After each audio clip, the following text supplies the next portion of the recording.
Conflict and resolution are two sides of the same coin. Harish Sippy. Welcome to the Dispute Management in the New World podcast. 40 minutes of bi-weekly conversations with Dr. Christopher Malcolm, dispute management practitioner and Secretary General of the Jamaica International Arbitration Center.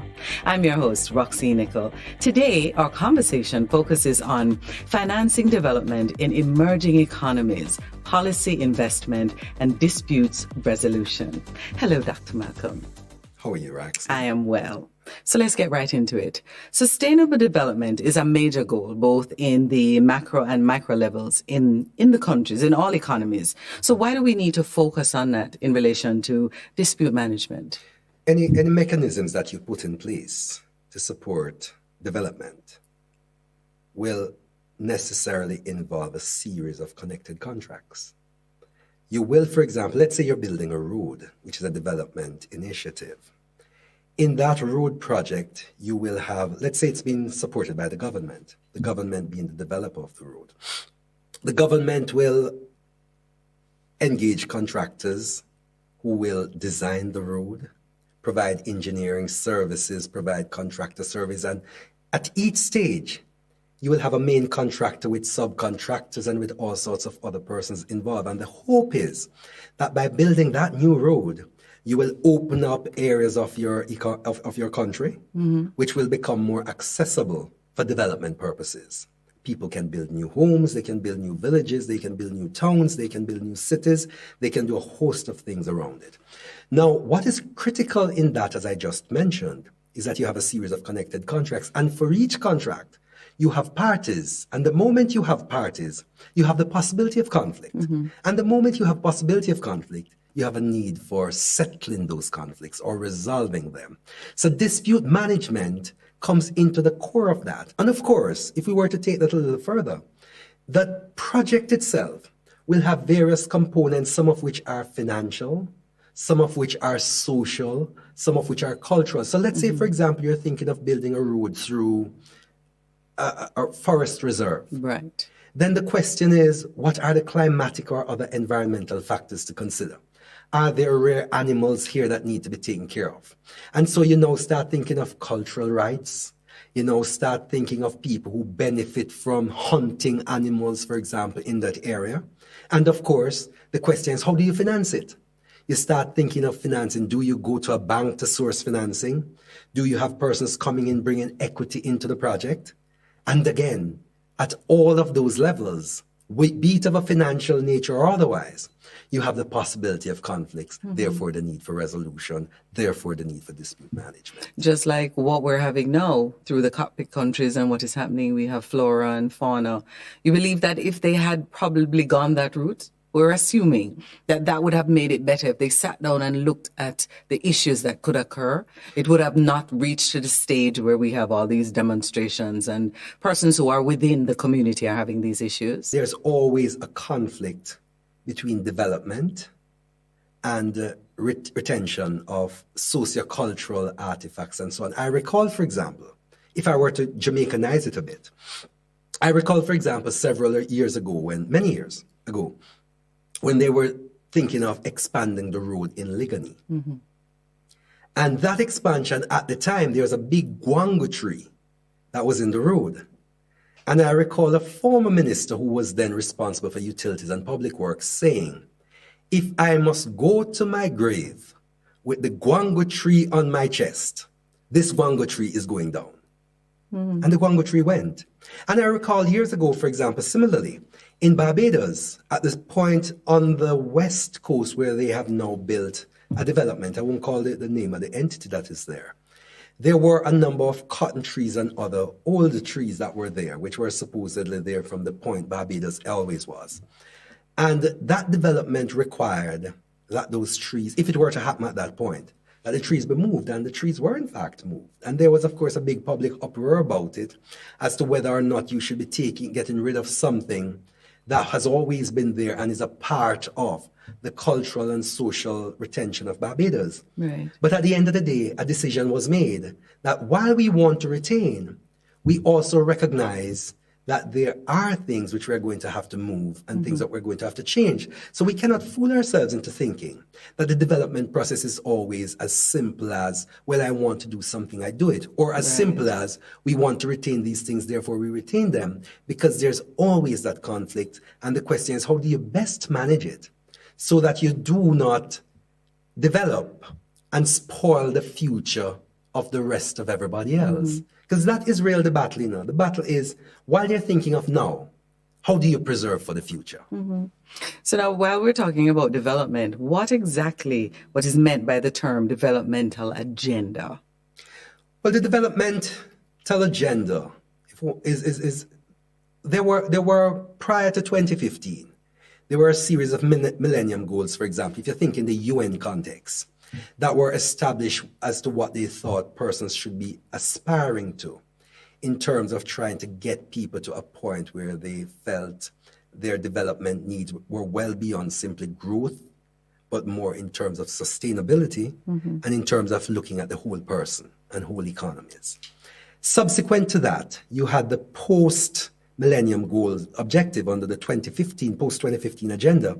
It is not simply about putting up increasing number of high rises or putting up increasing numbers of 6-lane highways or whatever the number may be. It is about saying that we have people, and as we develop, we must ensure a number of things. One is that we are making life better for persons, and we're trying to elevate all persons whereby we don't leave anybody behind. So let's leave no one behind. That's part of that agenda. And of course, the other part to that is to say, as we develop, how do we ensure that we are future-proofing our economies from adverse impacts of climate change, from adverse impact of overbuilding on arable lands, which should be probably preserved for agriculture. Those are the sorts of contending things that we now have to look to, because the reality is you could develop without proper consideration, where you develop and you get a lot of immediate gains, but lose out on a lot of what the future is about.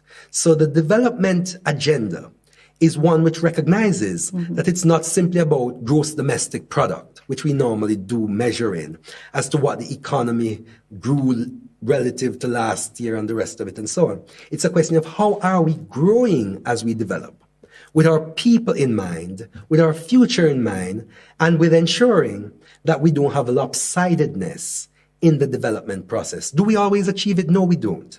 And the truth is that what we have also seen is that notwithstanding these very well laid out goals and objectives, we still see in many societies a widening gap between rich and poor. Is that consistent with the development agenda that the UN aspires to? It is not. So there are issues, of course, as we think about financing, as we think about development. I typically say be considered to be utopian, but the truth is you have to sometimes consider utopia as a point of possible departure, and then to see how it is that you can develop with a view to trying to get to utopia as closely as possible, even though you will never achieve it. Because at the end of the day, if we're not careful, as has happened in our history, you could have a situation where you develop, some persons benefit, others don't, and then what you have, radical action. We know of the Bolshevik revolution, we know of the French Revolution, we know of all of these things that have happened. And in the context of the Caribbean, we know of our slave uprisings. The one I remember most always is the Christmas Rebellion, where Sam Shaw proudly said, I'd rather die on yonder gallows than live the life of a slave. What happened then? You had plantations burned to the ground. And why did that happen? Because there were persons in the field working to sustain an economy for persons who were in the great houses. And they were seeing that there was inequity and seeing that their own goals and aspirations were not being met. So the whole idea of development, if we're to think it properly, is to find a happy medium where you don't have this disparity and therefore persons wanting to burn the great house down. We really have to aspire to a development agenda which is much more inclusive. So inclusiveness as well become a critical part of any development agenda that is worthwhile. In staying with the developmental agenda, can you speak to how it may differ from country to country and regions? Well, the difference is always going, there are questions about stages of development as well. So when you start thinking about economic development, in addition to thinking of what you're aspiring to, you also have to recognize that development is a process where you measure from where you start to where you aspire. And countries come to the process at different stages. We've heard people talk about, countries which are third world, countries which are first world, countries which are emerging economies. We've heard all of these labels. I myself try to avoid them. But the fact is that what we do know is that not every country has the same level of development in terms of the resources that are available. Right. There are some countries which have better clean drinking water than others. There are some countries which have better toilet systems than others. As basis that we can get there. So the question is, if you're going to a country where the sanitation system is poor, you may find that a critical development requirement is that you improve the sanitation system. Why? Because if your sanitation system is not good, you have seepage into your drinking water, you have all sorts of waterborne illnesses that may come out of that. So there is having to be, in each case, a nuanced approach to look and say, we're in this economy. What are the specific needs that they have? And how do we nuance our approach to get there? And we also have to recognize that what may be good for one economy at a particular point in time may not be good for another. So it is important as we look at the broad objectives, that we understand them to be broad objectives that we should have as aspirational goals, but recognize that depending on where you are, it may take you a shorter or a longer time to get there, and it may always take and also take a different path to getting you to that aspirational goal that you have. Awesome. So we're looking at reasons for caution in the mapping of the developmental agenda. Can you give us some clarity on that? The first mapping caution I think we should have is to recognize firstly that one size does not fit all. That's a first and significant mapping caution. Another mapping caution is to believe that you can simply lift a development plan from one country, take it to another, and plant it without reference to the local population. And we see that happening all the time, And I myself think it to be an arrogant approach to take. Because the fact that something works in one place doesn't mean it works in another. We who grew up in Jamaica, for example, know the saying, 7 brothers, 7 different minds. Right. And all that means is that the fact even that you're brought up in the same household, with the same nutrition, with the same other factors around, does not necessarily mean that you will all end up in the same way. Because there are other factors which are inherent to who you are as an individual. Our DNAs are different, other things about us are different. Right. And it's the same way with countries. Countries have their own DNA, their own socio-historical points of departure. And as you look to them, you must say, yes, here are some broad prescriptions that we can consider, but it must always be done, if we're talking about the cautions continuing, where you understand that it is not ever sufficient for persons to arrogantly think that because I have had a formula which works here, I must simply lift it, take it elsewhere, and it works. And we've seen enough of that. We have seen it through the international financial institutions. We have seen it in a number of other ways where persons believe that a prescription for one country will necessarily work in another. And we have seen it work very well in some and disastrously in others. So we have to bear in mind, if I were to just repeat it a bit because it's that important, that we must consider countries where they are, consider people where they are, consider that we have stages of development that differ, and therefore that the prescriptions as devised must recognize that. But more importantly, you should never devise a prescription for anybody without having mature dialogue with them.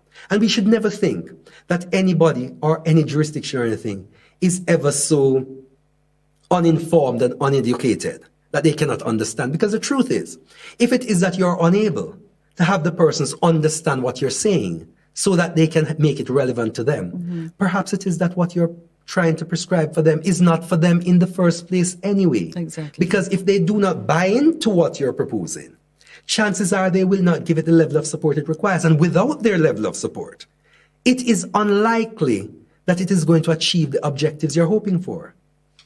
Definitely. Thank you so much for that. So let's now look at policy and what are some of the possible conundrums that emerging economies are facing. Well, one of the big conundrums comes about because most emerging economies, or a lot of them anyway, rely on the savings of other countries to sustain and support their own development. So in the context of the Caribbean, since we're here, or any of the small island developing states in the Pacific and elsewhere you could go to, very often we are going to other countries to borrow, beg, and otherwise get supported as we seek to build our roads, our bridges, and so on, right? Now, if you're going to people elsewhere to rely on their savings to build your infrastructure, it is unlikely that you're going to find yourself in a position where you can set the terms, and those are the terms. Because the person with the money and with the resources that you require will say, well, you're coming to me. I did not come to you for assistance. And since you need my assistance, here are the terms and conditions under which I am prepared to assist. Now, in that, the person who is lending you support is not primarily interested in your well-being. They're primarily interested in their future well-being by reference to what they're providing for you. So what they will say to you, even if it is not explicitly said, is that, well, you may want to educate 90% of your population, but that is not going to help you to repay me my loan. So you may only be able to educate 75%. And there are those other conversations at all times. The emerging economies, as they consider their development agendas, bearing in mind that they very often have to rely on others, are sometimes in a position where they would want to go down a path A, but the circumstances require and force them to go down a path B because that's the only way they're going to be able to get a way of financing their development. And the truth is that without finance, your development won't go anywhere. And you know, in his articles of finance in the 1890s, the then premier in England, he said, finance, so to speak, is the heart of the economy from which all other organs take their tone. What does that tell me, or tell you, or tell anybody else? That you can have the fondest and greatest dreams and ideas. Unless you find a way of underwriting it, it will never happen. Because we live in a society where underwriting is critical. You have to get raw material, you have to get supply of goods and services, you have to do a host of things. And for each of those, when you go to a supplier, the supplier is saying, how are you going to pay me? And you have to develop and devise a plan to pay. And so who you get your sources of financing from, since they want to be repaid, are then going to say, since we know it is the essential requirement for your development, we have a heavier hand in this process to try to help you to direct where you go with it. So the real conundrum for developing country and their policymakers is how to serve the best interest of your population, while at the same time recognizing that you really have to tiptoe through the raindrops to be able to do the best you can for your population, while at the same time not jeopardizing the long-term objectives without which you cannot move, and the development is necessary for that to happen. That was what I was going to ask, because I say that would put some sort of a stop to what you see in terms of the government or the ones who are borrowing the money on your country, because you see the country going a particular way, but because you are under this contract, do you believe that that also has put for want of a better word, a damper on a society? Michael Manley published a book called Up the Down Escalator. And those were the issues he raised there. Right. You're constantly trying to go up, but you are doing so against an escalator which is coming down. How do you progress? And you are not able to progress in many instances at the level you would want to, because the conditions that are imposed on you from without, over which you have exogenous factors, as we call them, over which you have limited control, are the ones saying that if you want to get to A, you must follow us in this way. And it is unfortunate as well that as small economies, we very often do not have much of a say at the bargaining table. Right. So we have limited, why? We have limited resources by reference to our number of people, by reference to size of our economies, and we have very often very little which will tell somebody that you are so indispensable to our needs that we must bend over backwards to satisfy you. Typically, that's not the case. People are saying, well, you know something? We have the resources, you know. You need them. But here are our conditions. Do you want them or do you want to reject them? And that is the up-the-down escalator model. So we have to bear in mind that that is a significant policy conundrum for all governments finding themselves in the position where you do not have all the resources you need to finance your ambitions. Mm-hmm. All right, so let's now move over to disputes management. So can you tell us what are some of the considerations related to contractual provisions? Well, if we're thinking about in the context of development, there are essentially two types of dispute management needs that arises in the context of development. Yeah? There are those which arise at the level of what we call investor-state type arrangements. And I'll get to that in a minute as to what that means. And then you have things which are much more of a purely commercial nature. Now, the considerations are a little different, but connected. Mm-hmm. So, and in that process as well, you have to introduce something else. For economies to grow and develop, they also need to engage in trade. Now, in that arrangement, where you now have to think of what are some of the limitations and what are some of the things that you have to do there.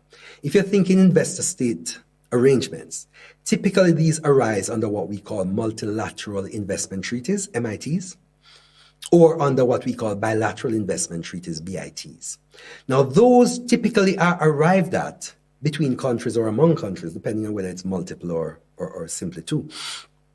And what they will typically do is set out what the nationals of their country will be entitled to in the event they choose to invest in another signatory country. Mm-hmm. So let's say there's an investment treaty between Jamaica and the US, and there's actually one. Right.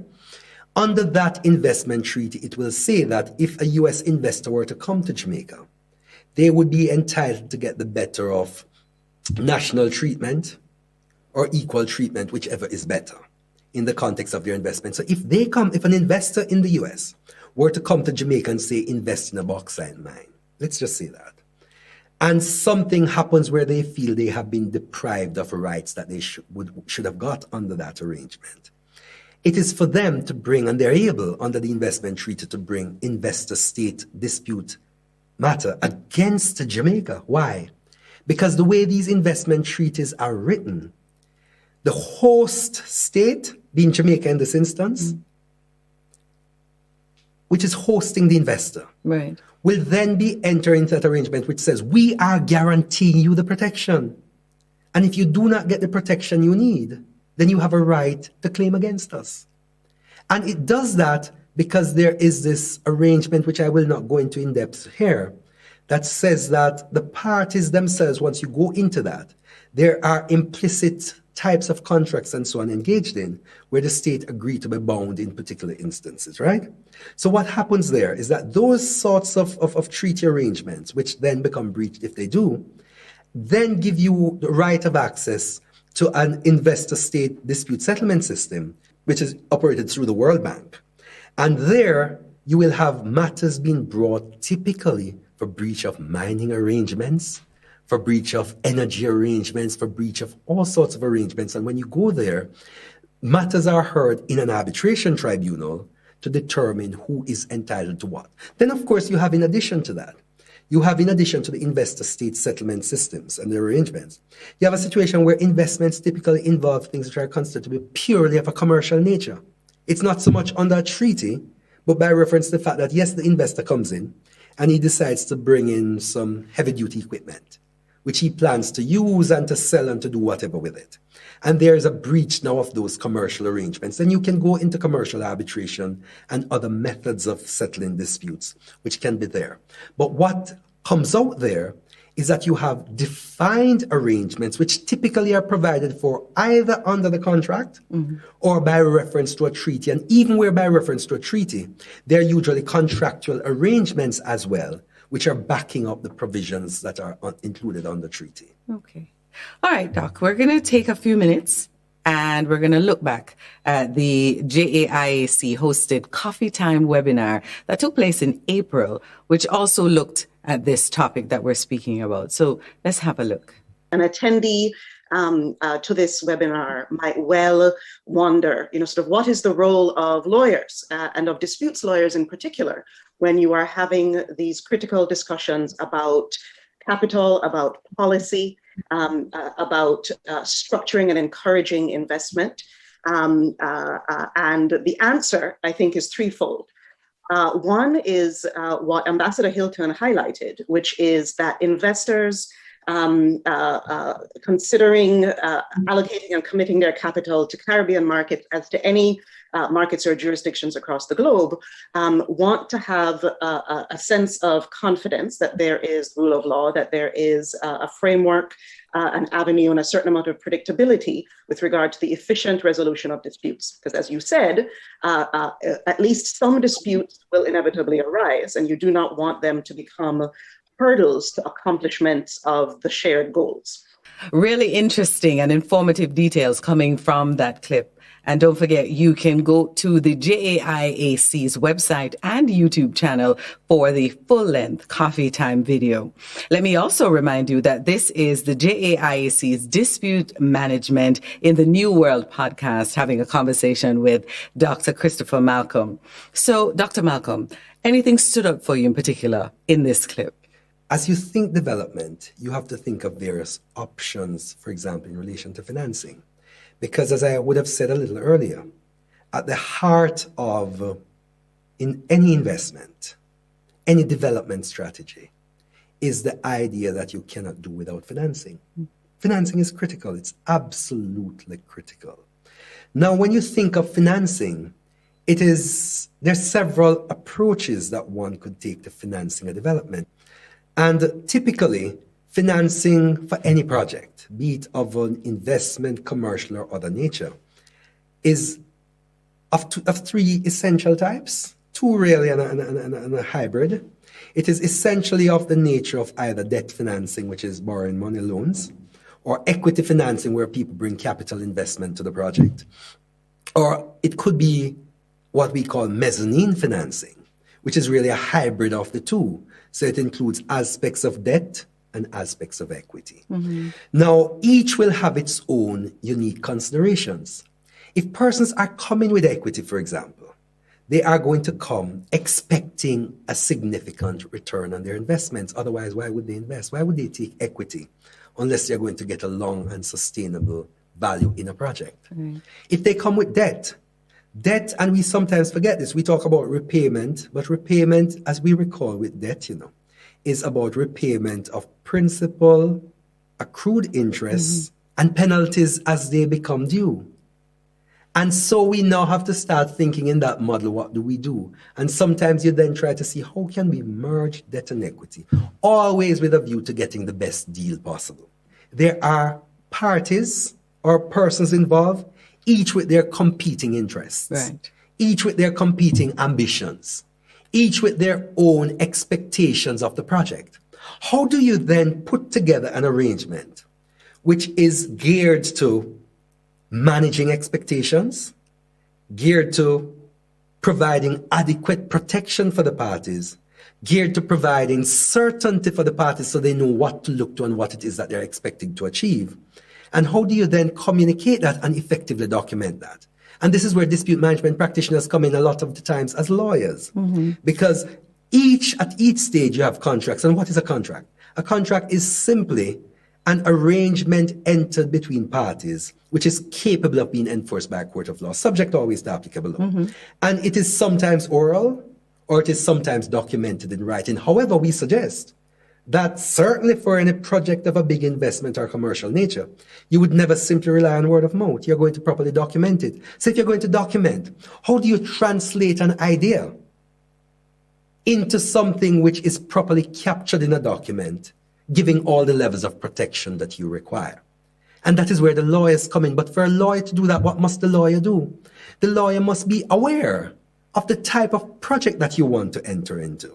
And if they do not have the experience day one, they must be prepared to learn and be prepared to engage support as well that will help them to come up to speed with what the type of investment is. So if you're, for example, investing and the investment involves, let's say, an oil rig, there are persons across the globe. You may not have seen an oil rig before, but if the persons come to you, let's say the government comes to you for support, it behoves you to then go out and engage the services of persons who have done work in the oil rig industry. So they can tell you where the bodies are buried. What are downfalls that are likely? What are the areas of concern that you should have? How should you best document? What are the international and other implications to consider?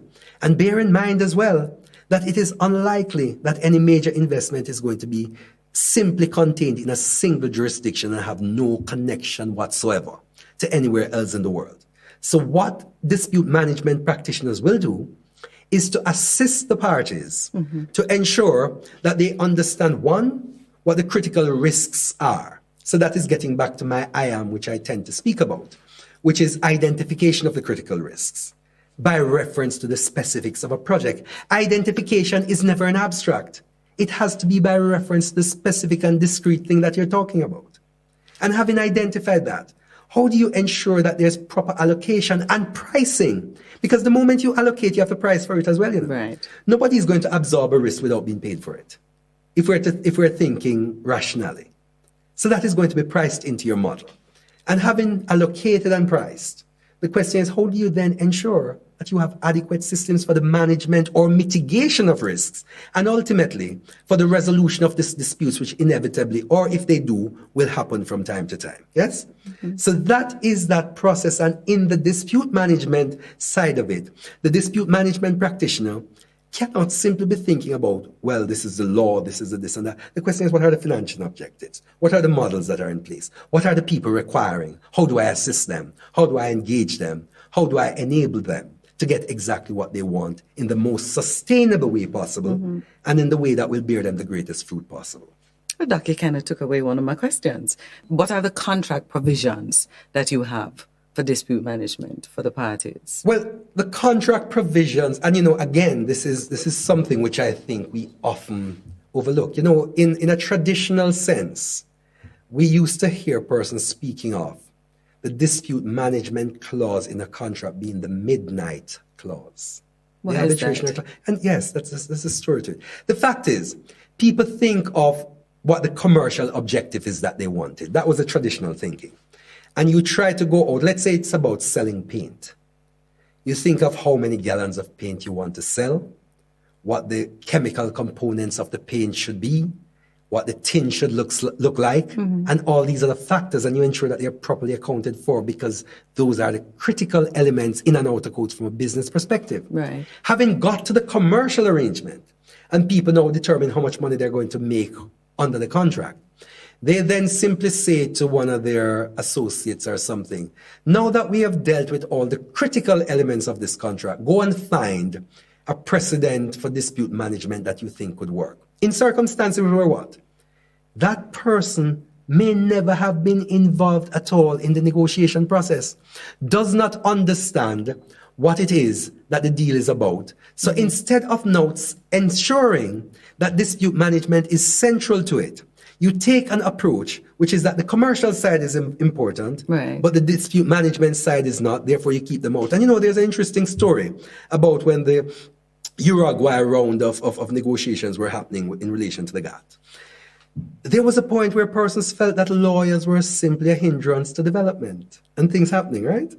So they decided as economists that they were going to draft the agreement without the critical involvement of lawyers. Having drafted it, they realized that at the end of the day, you have created a legal document which needs enforcement by reference to laws. And they realized soon enough that all that they had done required legal input which still had to be brought in any event. So the moral of the story is this, that much as you may try, you cannot avoid the impact at one level or not of the law, and by extension, dispute management professionals or practitioners. And therefore, my own view is that because it is so central to everything else that you're doing, you should bring them in at a critical time so that they understand what you're trying to achieve, and therefore then can help you best to say, well, you're thinking of building a house, and you may be thinking of arbitration, but what about mediation in these circumstances? What about neutral evaluation? What about having a hybrid of these processes?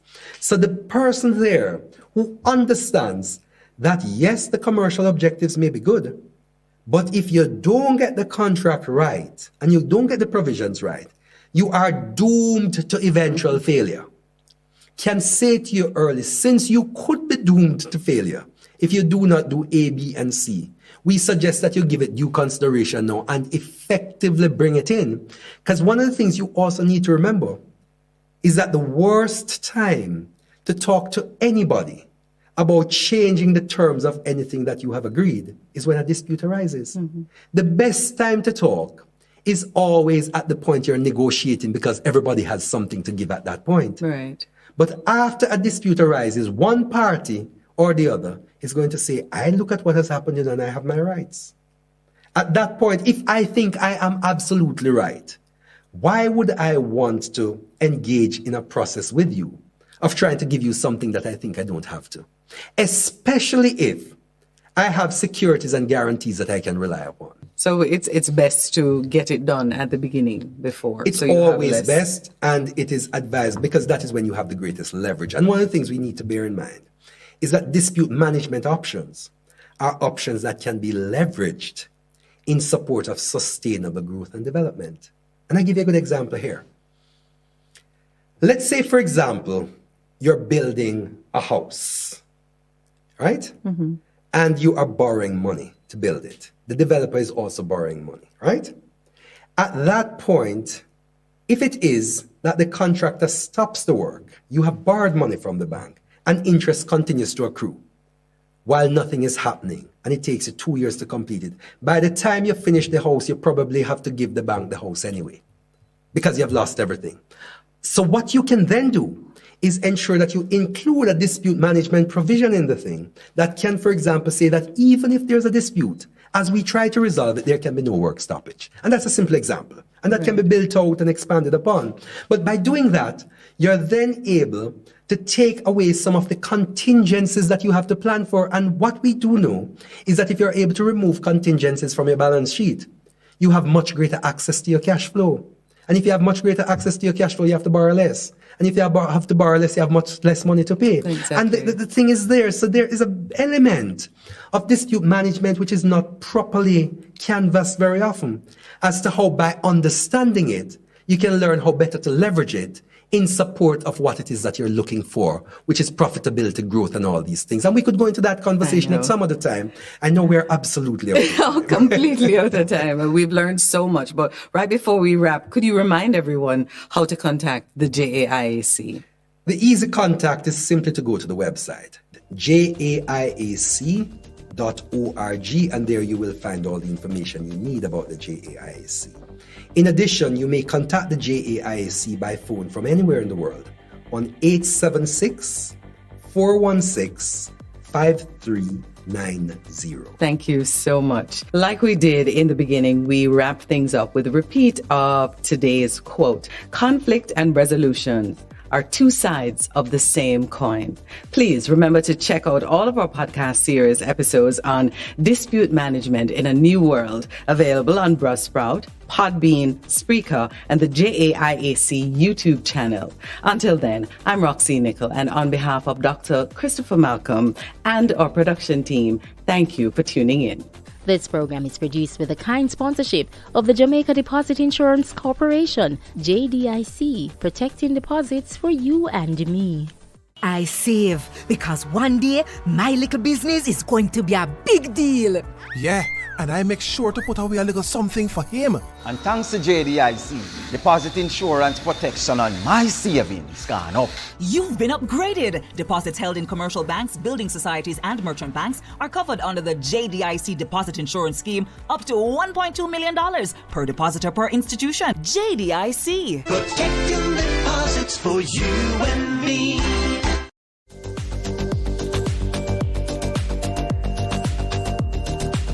Special thanks to ADEB Consultants Limited, consulting engineers practicing for over 40 years. iNeutral, dispute resolution made easy. CP Malcolm Dispute Management Practitioner. Caribbean Institute of Alternative Dispute Resolution Limited, CIADR.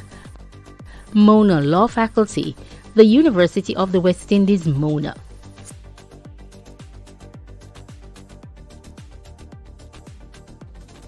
All our podcast episodes are distributed by these platforms: Google Podcasts, Spotify, Apple Podcasts, Amazon Music, Deezer, Stitcher, Podcast Index, Pandora, TuneIn Plus Alexa, Podchaser, Podcast Addict, and wherever else you get your favorite podcasts.